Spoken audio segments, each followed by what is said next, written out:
I never thought I'd be sitting in a cold interrogation room at 17 years old, my hands trembling as I stared at the scratched metal table while Detective Morrison's stern voice echoed off the concrete walls.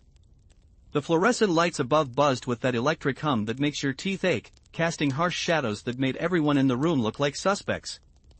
The air smelled of stale coffee and something metallic, maybe fear, maybe the lingering scent of 100 other people who had sat in this same plastic chair before me. My stepfather David sat across from me, his face a perfect mask of concern and disappointment. His expensive cologne, that woody scent he always wore to impress my mother, couldn't quite mask the smell of his nervous sweat. I watched his hands, those same hands that had taught me to change a tire and throw a curveball, now folded calmly on the table as he spoke to the detective in that measured tone he used when he was trying to sound reasonable. "Officer, I'm as shocked as anyone," David said, his voice carrying just the right amount of paternal disappointment. "I mean, Jake's always been a good kid, but lately he's been acting different. Staying out late, being secretive about where he goes. His mother and I have been worried sick." I wanted to scream. I wanted to leap across that table and shake him until he told the truth, but the handcuffs around my wrists reminded me that I was the one in trouble here. The metal was cold against my skin, and every time I moved, they made this soft clicking sound that seemed to punctuate each lie that fell from David's lips. "The thing is," Detective Morrison continued, flipping through a manila folder thick with papers, "we found Jake's fingerprints all over the cash register at Miller's hardware store. The break-in happened sometime between midnight and 2 in the morning last Tuesday. Jake, where were you that night?" My mouth felt dry as sandpaper. I tried to swallow, but it was like trying to force down cotton balls. "I was home," I managed to croak out.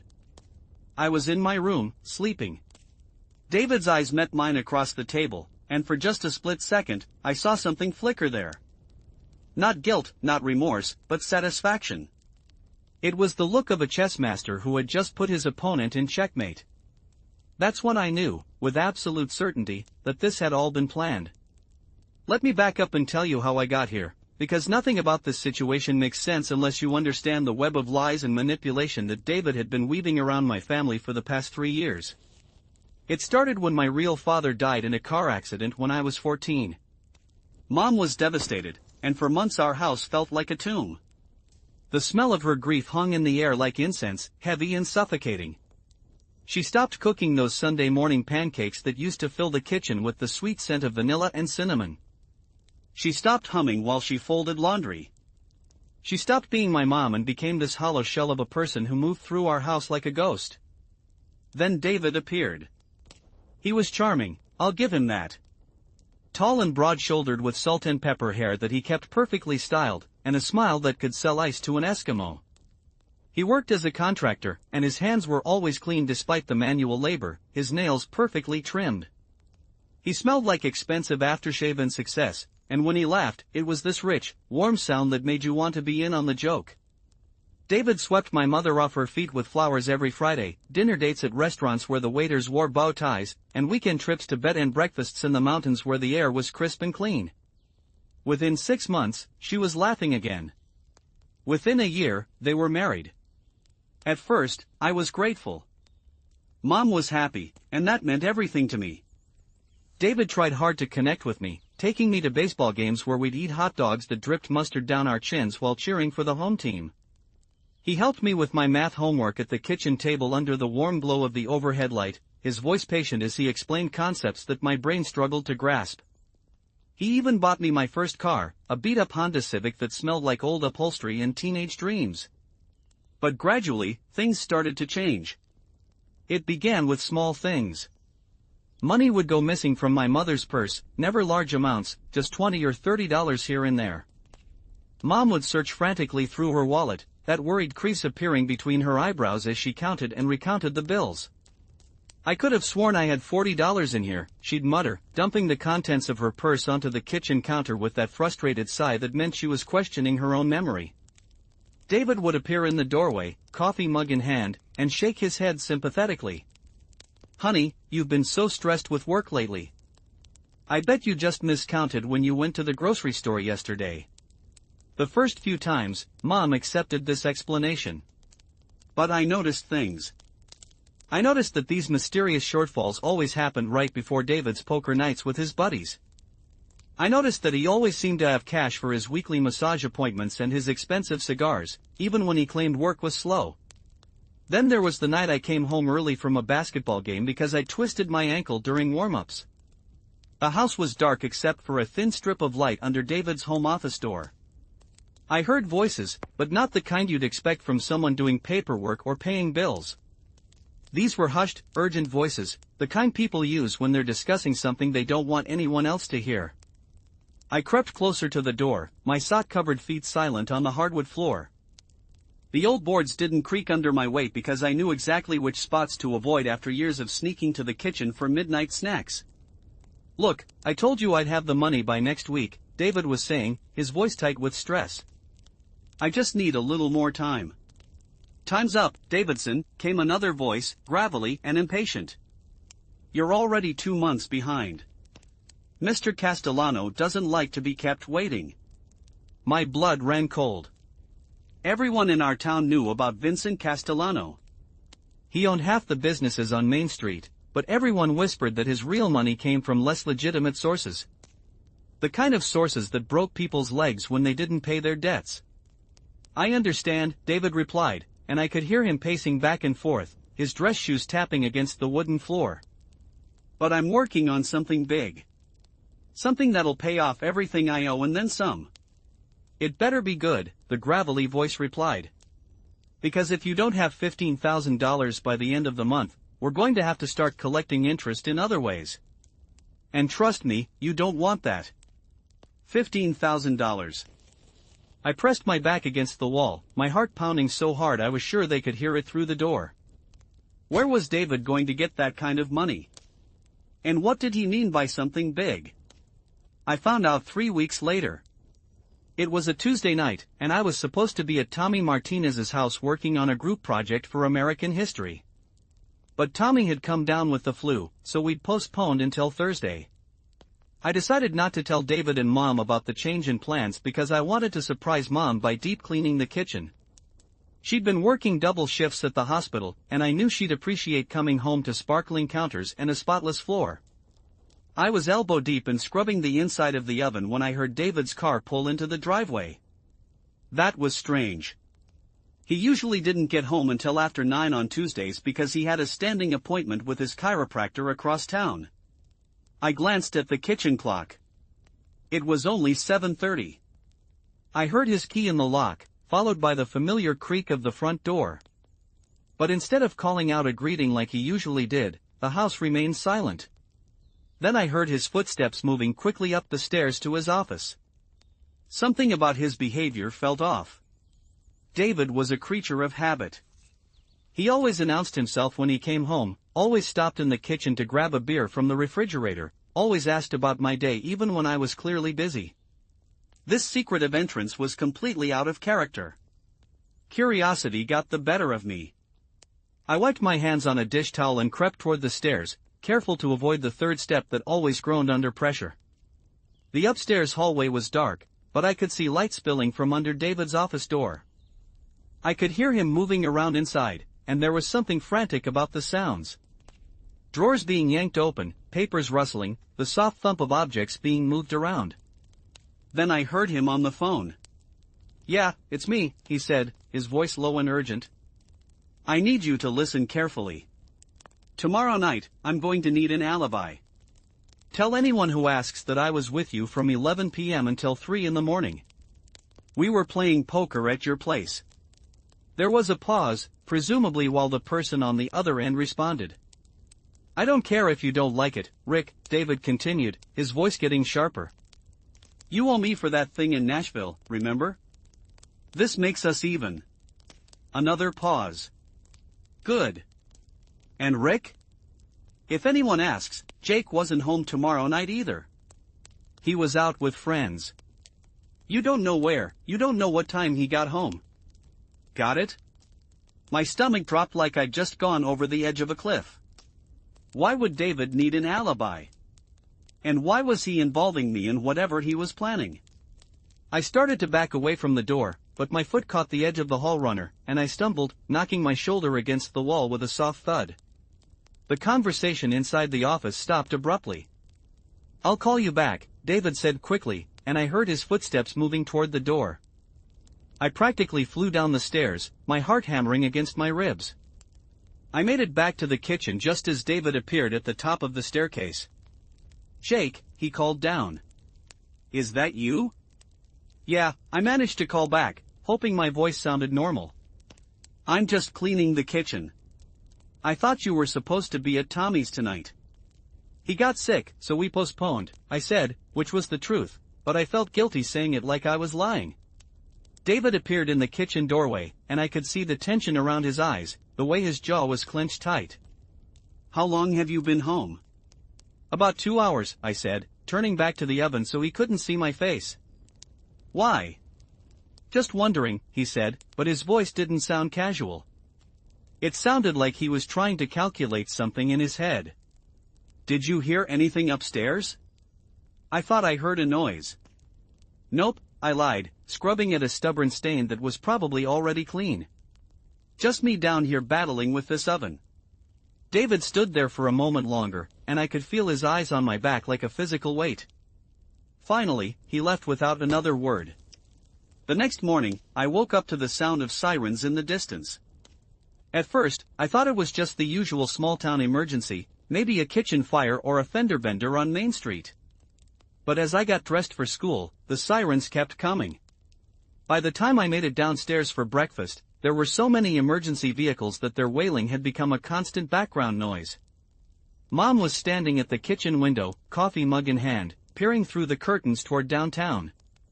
"Something big must have happened," she said, worry creeping into her voice. "That's the third fire truck that's gone by." David was at the kitchen table reading the newspaper, but I noticed he kept glancing up at the window every time another siren passed. His coffee sat untouched beside him, steam no longer rising from the surface. "Probably just a false alarm," he said, but his voice sounded forced. "You know how trigger-happy the fire department is in this town." I grabbed a piece of toast and was heading for the door when David called my name.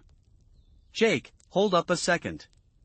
I turned around, and David was looking at me with an expression I couldn't quite read. His eyes were sharp, calculating, like he was solving a math problem in his head. "I need you to do me a favor," he said, folding the newspaper with deliberate precision. "If anyone asks what you did last night, I want you to tell them you went out with friends. You don't remember exactly where you went or what time you got home, but it was late." "Why would anyone ask me about last night?" I said, confusion making my voice sound younger than my 17 years. "They probably won't," David said quickly. "But just in case. Sometimes when there's been a crime in town, the police ask everyone routine questions. It's nothing to worry about, but it's easier if everyone's stories match up." "What kind of crime?" I asked, but David was already standing up, grabbing his keys from the counter.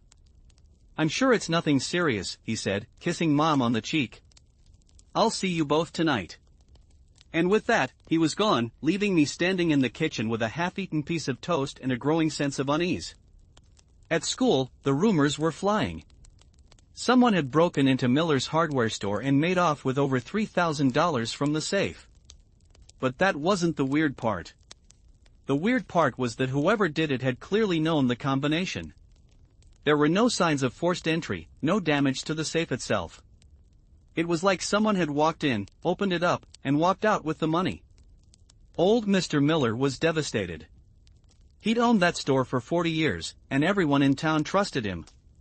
He was the kind of man who'd let you take what you needed and pay him back next week if you were short on cash. The idea that someone would steal from him felt like a personal betrayal to the entire community. "My dad heard they found fingerprints all over the register in the safe," whispered Sarachin during lunch, her voice barely audible over the cafeteria noise. "The police think they'll have someone arrested by the end of the week." I felt a chill run down my spine, but I told myself I was being paranoid. There was no reason to connect David's strange behavior with the hardware store robbery. Correlation wasn't causation, as my statistics teacher always said. But that afternoon, as I was walking home from school, I decided to take a detour past Miller's hardware. Police tape fluttered across the front door like yellow ribbons, and I could see officers inside dusting for fingerprints and taking photographs. The sight made my stomach clench with anxiety. Terrible thing, isn't it? I spun around to find Mrs. Patterson, our next-door neighbor, standing behind me with her grocery bags. She was a sweet old lady who made the best chocolate chip cookies in the neighborhood and always had a kind word for everyone. "Yeah," I said, trying to sound casual. "Do they have any idea who did it?" "Well," she said, lowering her voice conspiratorially, "I heard from my sister, who works at the police station, that they found fingerprints." "Clear as day," she said. "Whoever did this wasn't very smart about covering their tracks." "That's good," I said. "I mean, good that they'll probably catch whoever did it." Mrs. Patterson nodded approvingly. "Justice will be served," she said with the certainty of someone who lived through 8 decades and still believed the world made sense. "Mark my words, by this time next week, they'll have the culprit in custody." She was right, but not in the way either of us expected. That evening, David came home later than usual. Mom and I were already halfway through dinner when we heard his car in the driveway. When he walked into the kitchen, his face was pale, and there were dark circles under his eyes like he hadn't slept in days. "Sorry I'm late," he said, loosening his tie. "Crazy day at work. One of the job sites had some complications." "Poor baby," Mom said, standing up to fix him a plate. "You look exhausted. Maybe you should call in sick tomorrow and get some rest." "Can't," David said, sinking into his chair with a heavy sigh. "Too much writing on this current project." As Mom bustled around the kitchen, warming up his dinner and pouring him a glass of wine, I watched David carefully. There was something different about him tonight. He kept glancing toward the windows like he expected to see something outside. His hands shook slightly when he reached for his water glass. And every time a car drove past the house, his entire body would tense up like he was preparing to run. "Did you hear about the robbery at Miller's Hardware?" Mom asked as she set his plate in front of him. David's fork stopped halfway to his mouth. "Robbery? Someone broke into Miller's store last night and stole money from the safe," Mom continued, completely oblivious to the way David had gone rigid in his chair. "Can you believe it? Who would steal from such a sweet old man?" "That's terrible," David said, but his voice sounded hollow. "Did they catch whoever did it?" "Not yet, but they found fingerprints. The police seem confident they'll make an arrest soon." David set down his fork without taking a bite. "Fingerprints?" "That's what Mrs. Patterson heard from her sister at the police station," I said, watching David's face carefully. "Clear as day," she said.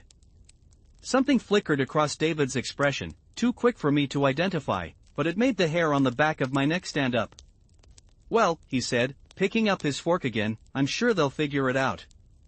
But he didn't eat another bite. The next few days passed in a strange blur of normalcy. David went to work, Mom pulled her usual shifts at the hospital, and I attended classes and basketball practice like nothing had changed. But underneath the surface of our ordinary routine, I could feel something building, like the atmospheric pressure before a thunderstorm. David was acting stranger by the day. He jumped every time the phone rang. He installed new deadbolts on all the exterior doors, claiming he was worried about the recent break-in. He started asking me detailed questions about my whereabouts, wanting to know exactly where I was going, who I was with, and when I'd be home. "It's just temporary," he told Mom when she commented on his new paranoid behavior. "Until they catch whoever robbed Miller's store. I want to make sure our family is safe." Friday afternoon, I was in my room doing homework when I heard voices downstairs. At first, I thought it was just Mom and David talking, but then I recognized the deeper, more official tone of strangers. I crept to the top of the stairs and peered down into the living room. 2 police officers were standing in our entryway, their uniforms crisp and their expressions serious. Mom was hovering nearby, wringing her hands with worry, while David stood with his arms crossed, his posture defensive. "We're just following up on some routine questions related to the Miller's Hardware investigation," one of the officers was saying. He was young, probably not much older than me, with sandy hair and kind eyes. "We're talking to everyone in the neighborhood, just trying to establish a timeline." Of course, David said, his voice too loud, too eager. We want to help however we can. Can you tell us where you were Tuesday night between 11 p.m. and 3 a.m., the other officer asked. This one was older, with gray at his temples and the weathered look of someone who'd seen too much. I was playing poker with some friends, David replied without hesitation. Rick Donovan can vouch for me. We played until almost 3 in the morning. The young officer made a note in his pad. And what about your son? Jake, is it? My heart stopped beating for a full second. Jake was out with friends, David said, and I could hear the slight tremor in his voice despite his apparent confidence. Teenagers, you know how it is. He came home late, but I don't remember exactly what time. We'd like to speak with Jake directly, if that's possible, the older officer said. He's upstairs doing homework, Mom said, starting toward the stairs. I'll get him. No need, I called down, my voice cracking slightly. I'm right here. I walked down the stairs on shaking legs, feeling like I was descending toward my own execution. The officers looked up at me with professional interest, and I tried to read their expressions for any sign of suspicion. Jake, these officers are investigating the break-in at Miller's Hardware, Mom explained, her voice tight with worry. They just want to ask you a few questions. Sure, I said, hoping I sounded more confident than I felt. Can you tell us where you were Tuesday night? The young officer asked, his pen poised over his notepad. I glanced at David, who was watching me with intense focus. His eyes seemed to be sending me a message, reminding me of what he'd told me to say. I was out with friends, I said, the words feeling like sawdust in my mouth. Can you be more specific? Where did you go? What did you do? I looked at David again, but his expression gave nothing away. I don't really remember, I said. We just hung out, drove around town. Nothing special. What time did you get home? Late, I said. Maybe 1 or 2 in the morning. The older officer made a note, then looked up at me with sharp eyes. Did anyone see you come home? Your parents, maybe? I was asleep, Mom said quickly. I work early shifts, so I go to bed around 9:30. I was still out playing poker, David added. Like I said, we played until almost 3. The officers exchanged a look that I couldn't interpret. The young one closed his notepad and tucked it into his pocket. That's all for now, he said. Thank you for your cooperation. If we have any other questions, we'll be in touch. After they left, the house felt like a pressure cooker ready to explode. Mom went upstairs to take a shower, muttering about how scary it was to have police officers in the house. But David lingered in the living room, staring out the front window as the patrol car pulled away from the curb. You did good, kid, he said without turning around. Something about the way he said it made my blood run cold. It wasn't praise. It was acknowledgement that I'd just become an accomplice in whatever game he was playing. David, I said, my voice barely above a whisper. What's really going on? He turned to look at me, and for a moment, I saw something flicker across his face. It might have been guilt, or regret, or maybe just calculation. Then it was gone, replaced by that same charming smile that had won over my mother 3 years ago. Nothing you need to worry about, he said, reaching out to ruffle my hair like I was still a little kid. Just some grown-up problems that'll sort themselves out. But I knew, with the awful certainty that comes from finally seeing clearly, that nothing was going to sort itself out. Whatever David was involved in, whatever he'd done, I was now part of it whether I wanted to be or not. I just didn't realize how deep he'd already pulled me in. Continua a historia. The following Monday morning started like any other day, but by evening, my entire world had collapsed. I was in chemistry class, struggling through a lab experiment about molecular structures, when Mr. Peterson, the principal, appeared in the doorway. He whispered something to Mrs. Rodriguez, and both of them looked directly at me. Jake, Mrs. Rodriguez said, her voice careful and controlled, you need to go with Mr. Peterson to the office. The walk down the hallway felt endless. My sneakers squeaked against the polished linoleum, and every classroom we passed seemed to fall silent as we walked by. Word travels fast in a small town, and I could feel the weight of curious stares following us down the corridor. In the principal's office, Detective Morrison was waiting with another officer I didn't recognize. They both stood when I entered, their expressions serious but not unkind. "Jake, I'm Detective Morrison with the County Sheriff's Department," the older man said, extending his hand. "This is Officer Bradley. We need to ask you some questions about the Miller's hardware robbery." My mouth went dry. I already told the other officers everything I know. "I understand that," Detective Morrison said, settling back into his chair. "But some new evidence has come to light, and we need to clarify a few things with you." Mr. Peterson cleared his throat uncomfortably. "Jake, your mother is on her way. You don't have to answer any questions until she gets here." "That's his right," Detective Morrison agreed. "But Jake, I want you to understand that we're not here to trick you or trap you. We're trying to figure out what happened, and right now, we think you might be able to help us." 20 minutes later, Mom burst through the office door, still wearing her nursing scrubs from the hospital.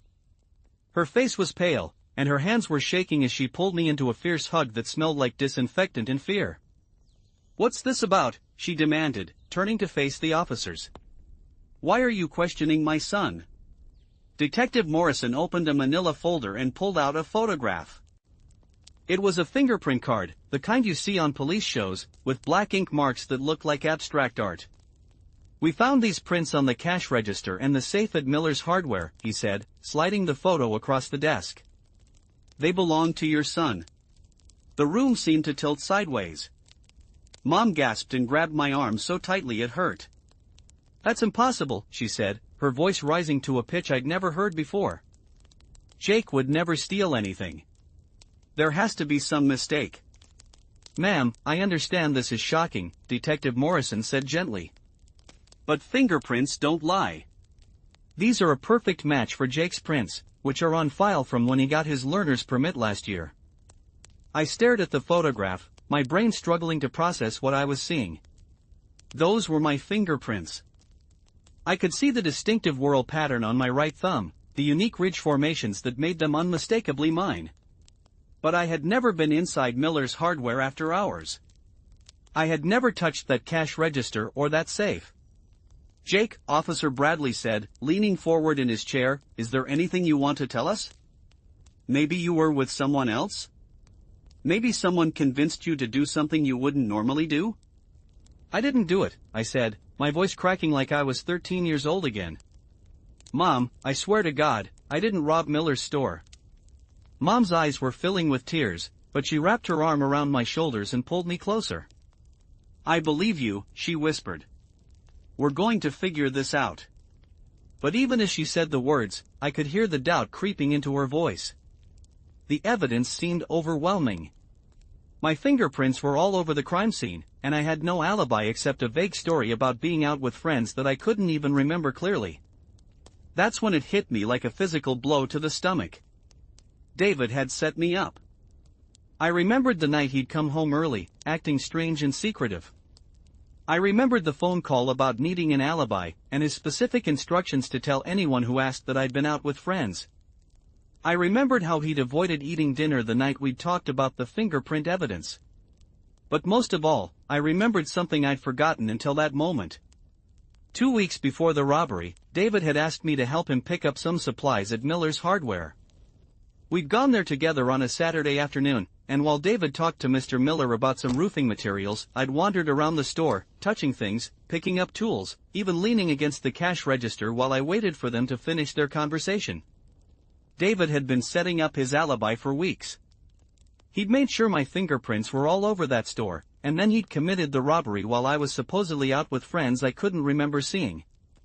"I need to make a phone call," I said suddenly, standing up so fast my chair scraped against the floor. "Jake, sit down," Mom said, reaching for my arm. "We need to hear what the officers have to say." "No, Mom, you don't understand," I said, pulling away from her. "David did this. David set me up." The room fell silent. Detective Morrison and Officer Bradley exchanged a look, while Mr. Peterson shifted uncomfortably in his chair. Mom stared at me like I'd just announced I was from Mars. "Jake," she said carefully, "I know you're scared, but you can't just start making accusations. It's not an accusation, Mom. It's the truth. I turned to Detective Morrison, words tumbling out of my mouth so fast I could barely keep up with my own thoughts. 2 weeks ago, David took me to Miller's Hardware. He made sure I touched things all over the store, including the cash register. Then, the night of the robbery, he told me to lie about where I was. He said if anyone asked, I should say I was out with friends and couldn't remember the details. Detective Morrison was writing everything down, his pen moving quickly across the notepad. That's a serious accusation, Jake. Do you have any proof of what you're saying? Call Rick Donovan, I said. David said Rick was going to give him an alibi for that night. Ask Rick if David was really there playing poker, or if David asked him to lie. We'll look into that, Detective Morrison said. But right now, we have physical evidence that puts you at the scene of the crime. Your stepfather's possible involvement doesn't change the fact that your fingerprints are all over that store. Because he made sure they would be there. I was practically shouting now, frustration and fear making my voice crack. Don't you see? He planned this whole thing. He needed money to pay off some debt to Vincent Castellano, so he robbed Miller's store and made sure I would take the fall for it. Mom went completely white at the mention of Castellano's name. Everyone in town knew that name, and none of the associations were good. Jake, she whispered, what do you know about Vincent Castellano? I told them everything. About the conversation I'd overheard in David's office, about the $15,000 debt, about the threats from Castellano's men. I told them about David's strange behavior leading up to the robbery, about the new locks and the paranoid questions about my whereabouts. By the time I finished, Detective Morrison had filled several pages in his notepad, and even Officer Bradley was looking interested rather than skeptical. This is a lot to process, Detective Morrison said finally. We're going to need to investigate these claims thoroughly. In the meantime, Jake, I'm afraid we're going to have to place you under arrest. The words hit me like a punch to the gut. Mom started crying, quiet tears that rolled down her cheeks as she clutched my hand. But I didn't do anything, I said, my voice small and defeated. I understand that's what you believe, Detective Morrison said, not unkindly. But we have to follow the evidence, and right now, the evidence points to you. However, I promise you that we will investigate your claims about your stepfather. If there's any truth to what you're saying, we'll find it. As Officer Bradley read me my rights, I could hear Mom on the phone with David, her voice shaking as she tried to explain what was happening. I couldn't make out his words, but I could hear the tone of his response, shocked and concerned and perfectly calibrated to sound like an innocent man whose stepson had just been arrested. The ride to the police station passed in a blur of small-town streets and familiar landmarks that suddenly felt foreign and threatening. Everything looked the same, but I was seeing it all through the window of a police car, my hands cuffed behind my back, my future hanging in the balance. At the station, they processed me like I was any other criminal. Fingerprints, photographs, personal belongings sealed in a plastic bag. The booking officer was professional but impersonal, treating me like a case number rather than a 17-year-old kid whose life was falling apart. They put me in a holding cell that smelled like disinfectant and despair. The walls were painted institutional green, and the fluorescent lights overhead cast everything in a sickly pallor. There was a metal bench attached to one wall and a toilet in the corner that had seen better days. I sat on that bench for what felt like hours, replaying every interaction I'd had with David over the past few weeks, looking for clues I'd missed, signs I should have recognized. The more I thought about it, the more obvious it became that he'd been planning this for a long time. He'd been studying me, learning my habits, figuring out how to use my own life against me. The trip to Miller's Hardware hadn't been about roofing materials. It had been about making sure my fingerprints were in that store. The questions about my whereabouts hadn't been about safety. They'd been about establishing that I didn't have a solid alibi for the night of the robbery. Even the timing made sense. David had committed the crime on a night when I was supposed to be at Tommy's house working on a project. If Tommy hadn't gotten sick, I would have been there with witnesses who could vouch for my whereabouts. But David couldn't have planned on Tommy getting the flu, which meant he'd been prepared to frame me regardless of where I was that night. The cell door clanged open, and Detective Morrison appeared with a cup of coffee that smelled like it had been sitting on a hot plate for 6 hours.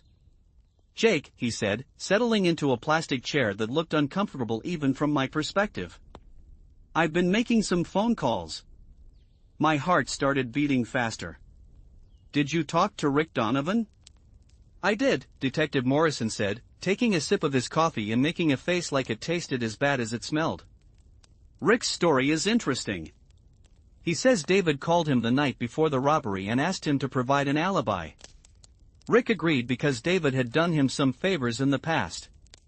Relief flooded through me like cool water. So you believe me? I believe that your stepfather asked Rick to lie for him, Detective Morrison said carefully. But that doesn't necessarily prove he committed the robbery. There could be other explanations. Like what? Maybe David was having an affair and needed to cover his tracks. Maybe he was gambling and didn't want your mother to know. Maybe he was doing something else he shouldn't have been doing, but not necessarily robbing hardware stores. My heart sank. Even with Rick's testimony, it wasn't enough to clear my name. David had been too smart, too careful in his planning. There's something else, Detective Morrison continued. We searched your stepfather's office and found some interesting documents. It looks like he's been having financial trouble for months. Credit cards maxed out, missed payments, threatening letters from collection agencies. That fits with what I overheard, I said. He owes money to Vincent Castellano. We're looking into that connection as well, Detective Morrison said. But Jake, I need you to understand something. Even if we prove that David planned this robbery, your fingerprints are still all over that crime scene. A good defense lawyer might be able to argue that you were manipulated or coerced, but you're still looking at serious charges. The weight of his words settled over me like a lead blanket. Even if everyone believed that David had set me up, I was still going to pay the price for his crimes. What happens now? I asked. Now we continue investigating, Detective Morrison said, standing up and brushing imaginary dust off his pants. And you sit tight while we try to sort this mess out. After he left, I was alone again with nothing but my thoughts and the persistent hum of the fluorescent lights. I thought about Mom, probably sitting at home crying while David comforted her and played the role of the concerned stepfather. I thought about my classmates, who would hear about my arrest and assume I was guilty because why else would someone get arrested? But mostly, I thought about David, and how perfectly he'd orchestrated this whole situation. He'd identified a target who wouldn't be missed for the amount he needed. He'd established my presence at the crime scene weeks in advance. He'd made sure I didn't have a solid alibi for the night in question. And he'd positioned himself as the innocent family man whose troubled stepson had just thrown his life away. It was a masterpiece of manipulation, and I had to admit a grudging respect for how thoroughly he'd outplayed me. The door clanged open again, and this time it was Officer Bradley. "Your lawyer's here," he said, unlocking the cell door. I followed him down a narrow hallway to a small conference room where a woman in an expensive-looking suit was waiting with a briefcase and a legal pad covered in notes. She was probably in her 40s, with graying hair pulled back in a severe bun and sharp eyes that seemed to take in everything at once. "Jake, I'm Margaret Chen, your attorney," she said, standing up to shake my hand. "Your mother hired me to represent you." "How's my mom doing?" I asked, settling into the chair across from her. "She's holding up," Margaret said diplomatically. "She's very concerned about you, and she absolutely believes in your innocence." "Do you believe me?" Margaret studied me for a long moment, her expression unreadable. "I believe that the case against you is largely circumstantial," she said finally. "Yes, your fingerprints were found at the crime scene, but there are legitimate reasons why they might be there. And your theory about your stepfather, while serious, isn't entirely without merit." She opened her briefcase and pulled out a thick folder. "I've been reviewing the police reports and the evidence they've collected. There are some inconsistencies that work in our favor." "Like what?" "For one thing, the timing doesn't quite add up. Based on the evidence, the robbery took place sometime between midnight and 2 a.m. But your stepfather's alibi puts him at Rick Donovan's house until 3 in the morning. I frowned. Doesn't that support his story? Not necessarily, Margaret said, making a note on her legal pad. If the robbery happened at midnight, and David was supposedly at Rick's house all night, how did he have time to commit the crime and get back to the poker game without anyone noticing? Maybe he left the poker game early? That's what we need to find out, Margaret said. I'm going to interview everyone who was at that poker game and get a detailed timeline of David's whereabouts throughout the night. Hope flickered in my chest for the first time since this nightmare began. Do you think you can prove he did it? I think I can create reasonable doubt about your guilt, Margaret said carefully. Which is what we need to get you acquitted. But Jake, I need you to be completely honest with me about everything. If there are any other details, any other conversations you overheard, any other strange behavior from David, I need to know about it now. I told her everything I could remember, going back to the first time I'd noticed money missing from Mom's purse. I told her about David's expensive habits despite his claims that work was slow.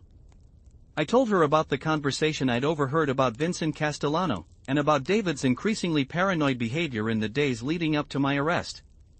Margaret took detailed notes, occasionally asking clarifying questions or pressing me for more specific details.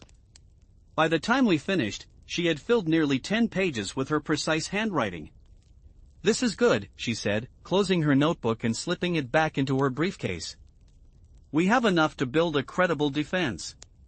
The question now is whether we can find enough evidence to shift suspicion away from you and onto David. What are my chances? I asked. Margaret looked at me with the kind of honest expression that defense lawyers probably practice in the mirror. Without additional evidence pointing to David's guilt, I'd say 50-50. The fingerprint evidence is damaging, but it's not insurmountable. With additional evidence, your chances improve significantly. 50-50. In other words, there was a very real possibility that I would spend the next several years of my life in prison for a crime I didn't commit, while David walked free with the money he'd stolen to pay off his debts. The unfairness of it made me want to punch something, but the only target in the room was the conference table, and I suspected that wouldn't improve my legal situation. What happens next? I asked. Next, you go home, Margaret said, standing up and straightening her jacket. Your mother posted bail this afternoon. But Jake, you need to understand that you're going to be living under a microscope until this gets resolved. No late nights, no unexplained absences, no behavior that could be interpreted as suspicious. The prosecution is going to be watching you, looking for any excuse to argue that you're a flight risk or a danger to the community. The idea of going home should have been comforting, but all I could think about was having to sit across the dinner table from David, pretending everything was normal while we both knew the truth about what he'd done to me. Margaret must have seen something in my expression, because she leaned forward and lowered her voice. Jake, I know this is going to be difficult, but I need you to be very careful around your stepfather. Don't confront him, don't accuse him, don't give him any reason to think you're onto his game. If he really did set you up, then he's already proven he's willing to destroy your life to save his own. Don't give him another opportunity. As Officer Bradley led me back through the maze of corridors toward the front of the police station, I could hear Margaret's warning echoing in my head. Don't confront him. Don't give him another opportunity. But as I walked through those double doors and saw David standing next to Mom in the parking lot, his face a perfect mask of concern and relief, I realized that the hardest part of this whole ordeal wasn't going to be proving my innocence. It was going to be living with the man who had destroyed my life, and pretending I didn't know what he'd done. Continua a historia. The car ride home was suffocating. Mom sat in the passenger seat, occasionally reaching back to squeeze my hand while tears rolled silently down her cheeks. David drove with both hands gripping the steering wheel, his knuckles white against the black leather, occasionally glancing at me in the rearview mirror with what anyone else would have interpreted as paternal concern. But I could see something else in his eyes now that I knew what to look for. Satisfaction. Relief. The expression of a man whose plan had worked perfectly. Jake, Mom said, turning around to face me as we pulled into our driveway, I want you to know that your father and I believe in you completely. We know you didn't do this. The word father hit me like a slap. David wasn't my father. My father was dead, and this man had used the loss to worm his way into our lives and destroy them from the inside. Thanks, Mom, I managed to say, my voice sounding hollow even to my own ears. David parked the car and turned off the engine, but none of us moved to get out. The silence stretched between us like a taut wire, filled with all the things we couldn't say. The important thing now, David said, his voice measured and calm, is that we stick together as a family. This is going to be hard on all of us, but we'll get through it together. I wanted to scream. I wanted to grab him by the throat and shake him until he admitted what he'd done. Instead, I nodded and followed them into the house that no longer felt like home. That first night back was torture. We ate dinner in near silence, the clink of silverware against plates unnaturally loud in the quiet kitchen. Mom kept looking at me with worried eyes, while David made small talk about work and the weather like nothing had changed. I think it would be good for Jake to maintain his normal routine as much as possible, David said as Mom cleared the dishes. Keep going to school, keep up with his studies. Show everyone that he's not letting this situation define him. Do you think that's wise? Mom asked, worry creeping into her voice. What if the other kids say things? What if they treat him differently? Kids are resilient, David said, reaching over to pat my shoulder. And Jake's stronger than he knows. Aren't you, son? The casual use of son made my skin crawl, but I forced myself to nod. Yeah, I'll be fine. That's my boy, David said, and I could hear the satisfaction in his voice. He was enjoying this, I realized. He was getting off on watching me squirm while being unable to say anything. After dinner, I retreated to my room and tried to focus on homework, but the words on the page kept blurring together. Every sound in the house made me jump. Every creak of the floorboards could be David coming to my room to gloat, or to threaten me, or to do whatever it was that men like him did when they had completely destroyed their victims. Around 10 o'clock, there was a soft knock on my door. I looked up to see Mom peeking in, her face etched with exhaustion and worry. Can I come in? She asked. I nodded, and she settled onto the edge of my bed with a heavy sigh. For a moment, we just sat there in comfortable silence, the way we used to when I was little and couldn't sleep. Jake, she said finally, I need you to tell me the truth. Not the truth for the lawyers or the police, but the truth for me. Did you rob Miller's store? I looked into her eyes, those same green eyes that had comforted me through scraped knees and broken hearts and the death of my father, and I saw that she already knew the answer. She just needed to hear me say it. No, Mom, I said. I swear on Dad's grave, I didn't rob anyone.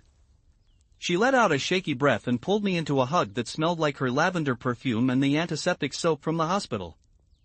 I knew it, she whispered. I knew my boy wouldn't do something like that. We held each other for a long time, and for just a moment, I felt like maybe everything would be okay. Mom believed me. That had to count for something. But then she pulled back and looked at me with an expression I couldn't quite read.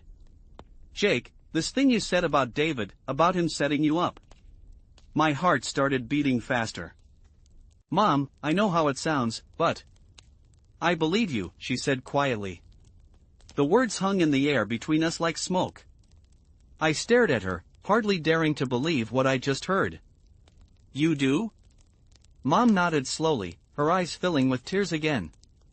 I've been thinking about it all day, and there are things that don't add up about David's behavior lately. The money problems, the secrecy, the way he's been acting since the robbery. Relief flooded through me so intensely that I felt dizzy. Mom, we have to tell the police. We have to. No, she said sharply, grabbing my arm. Jake, we can't. Not yet. Why not?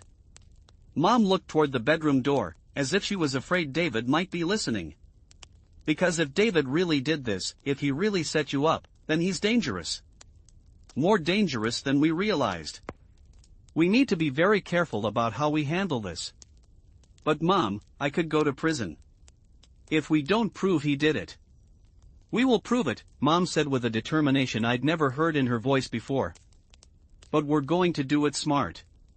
We're going to gather evidence, build a case, and make sure that when we move against him, we have enough proof that he can't wiggle out of it. How? Mom was quiet for a long moment, staring at her hands folded in her lap. I don't know yet, she admitted. But I'm going to figure it out. I'm going to get you out of this mess, Jake. I promise. After she left, I lay awake for hours, staring at the ceiling and listening to the sounds of the house settling around me. Somewhere down the hall, David was sleeping peacefully in the bed next to my mother, probably dreaming about how cleverly he'd managed to frame a 17-year-old kid for his crimes. But now Mom knew the truth. Now I wasn't alone in this fight. The next morning, I returned to school to face the whispers and stares I'd been dreading. Word had spread quickly through our small town, and everyone seemed to have an opinion about Jake Morrison, the honor student who'd apparently thrown his life away by robbing the local hardware store. Most of my classmates avoided me entirely, crossing to the other side of the hallway when they saw me coming or suddenly finding their lockers very interesting whenever I walked past. But a few were more direct in their judgment. "I can't believe you did that to Mr. Miller," Sarachan said as I sat down at our usual lunch table. "He was always so nice to everyone." "I didn't do it," I said, but the words sounded weak even to me. "Then why did they arrest you?" asked Tommy Martinez, the same Tommy whose flu had inadvertently destroyed my alibi. "I mean, they must have had evidence, right?" I wanted to explain about the fingerprints, about David's manipulation, about the whole elaborate setup that had landed me in this situation. But Margaret Chen's warning echoed in my head. "Don't give David any reason to think you're onto his game." "It's complicated," I said instead. "But I didn't rob anyone." Tommy looked skeptical, but he didn't push the issue. Sarah, however, wasn't satisfied. "My dad says they found your fingerprints all over the store," she said, her voice carrying just loud enough for the nearby tables to hear. "How do you explain that?" "I don't have to explain anything to you," I said, standing up so quickly that my chair scraped against the floor. "And maybe you should worry about your own problems instead of gossiping about mine." I walked away from the table, ignoring the buzz of conversation that erupted behind me. In the bathroom, I splashed cold water on my face and stared at my reflection in the spotted mirror. I looked older than my 17 years, with dark circles under my eyes and a hollowed-out expression that reminded me of the mugshots I'd seen on the news. This was what David had done to me. He'd turned me into a pariah, someone people crossed the street to avoid. He'd stolen my reputation, my friendships, my future, all to cover up his own crimes. But if Mom was right, if we could find a way to prove what he'd really done, then maybe I could get my life back. That afternoon, I came home to find Mom waiting for me in the kitchen with a determined expression and a cup of coffee that had clearly gone cold hours ago. "We need to talk," she said, gesturing for me to sit down across from her. "I've been thinking about this situation all day, and I have an idea." "What kind of idea?" Mom glanced toward the stairs, making sure David wasn't within earshot. "I think we need to search his office," she said quietly. "If David really did rob Miller's store, there might be evidence. Maybe he kept some of the money, or maybe there are documents that show his connection to this Castellano person you mentioned." "Mom, that's breaking and entering. If we get caught." "It's not breaking and entering if it's my own house," Mom said firmly. "And besides, David won't be home until late tonight. He has some work dinner with clients that he can't miss." The idea was tempting, but also terrifying. What if we don't find anything? What if he was smart enough to get rid of all the evidence? "Then we'll figure out another way," Mom said. "But Jake, this might be our only chance to find proof before your trial starts. Once David realizes we suspect him, he'll be much more careful about covering his tracks." That evening, after David left for his dinner meeting, Mom and I stood outside his office door like a couple of burglars casing a job. The room was off limits to both of us under normal circumstances, David's private sanctuary where he handled his business affairs and claimed he needed absolute privacy to concentrate. "Are you sure about this?" I asked as Mom reached for the door handle. "No," she admitted. "But I'm sure about you, and I'm sure that I'll do whatever it takes to protect my son." The office was neat and organized, with everything in its place and not a speck of dust on any surface. David's desk dominated the center of the room, its mahogany surface polished to a mirror shine. Behind it, a tall bookshelf held an impressive collection of business books and technical manuals, all arranged by height and color in a way that looked more decorative than functional. "You take the desk," Mom said, moving toward a filing cabinet in the corner. "I'll check his files." I started with the desk drawers, my hands shaking slightly as I rifled through David's personal belongings. The top drawer contained the usual office supplies, pens, paper clips, a stapler, a few sticky note pads. Nothing incriminating, nothing that suggested criminal activity. The second drawer was more interesting. It contained David's checkbook, his credit card statements, and a thick folder labeled financial records. I pulled out the folder and started flipping through the papers inside. What I found painted a picture of a man in serious financial trouble. Credit card bills showed balances in the thousands, with only minimum payments being made each month. Bank statements revealed multiple overdraft fees and a checking account that rarely had more than a few $100s in it. And tucked between the bank statements was a letter from a collection agency demanding payment of a debt that was 6 months overdue. "Mom," I whispered, "you need to see this." She came over and looked at the papers I'd spread across the desk surface. As she read through the financial documents, her face grew paler and paler. "I had no idea it was this bad," she said, her voice barely audible. "He told me business was good, that we were doing fine financially." "He's been lying to you about everything," I said, pulling out another folder labeled insurance policies. "Look at this." Inside the insurance folder, I found something that made my blood run cold. It was a life insurance policy on my mother, taken out just 6 months ago, with a death benefit of $500,000. David was listed as the sole beneficiary. Mom stared at the policy document like it was a venomous snake. "Why would he take out life insurance on me without telling me?" "Because he's planning something," I said, the pieces of David's plan suddenly clicking into place in my mind. "Mom, think about it. He's drowning in debt, he owes money to dangerous people, and now he's set me up to take the fall for robbery. What happens if I go to prison?" "I don't know," Mom said, but I could see the fear growing in her eyes. "You'd be alone with him," I said. "Devastated by your son's conviction, probably not paying attention to what's going on around you. And if something happened to you, if you had an accident or got sick, he'd inherit everything," Mom finished, her voice hollow with realization. We stared at each other across the desk, both of us finally understanding the full scope of David's plan. The robbery had been just the beginning. He needed me out of the way so he could move to the next phase, which involved eliminating the only other person who stood between him and financial freedom. "We have to get out of here," Mom said, starting to gather up the papers. "We have to go to the police right now." "Wait," I said, grabbing her arm. "There's more." I had been saving the bottom desk drawer for last, and when I pulled it open, I found a metal lockbox that looked like it might contain something important. The box was locked, but Mom disappeared into the kitchen and returned with a screwdriver that she used to pry open the cheap metal clasp. Inside the box were more papers, but these were different from the financial documents. These were handwritten notes in David's careful script, and as I read through them, I realized I was looking at his detailed plan for framing me. The notes were organized by date, starting 3 weeks before the robbery.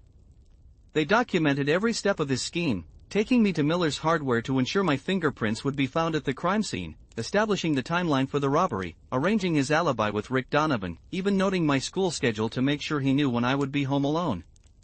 But the most damning evidence was at the bottom of the box.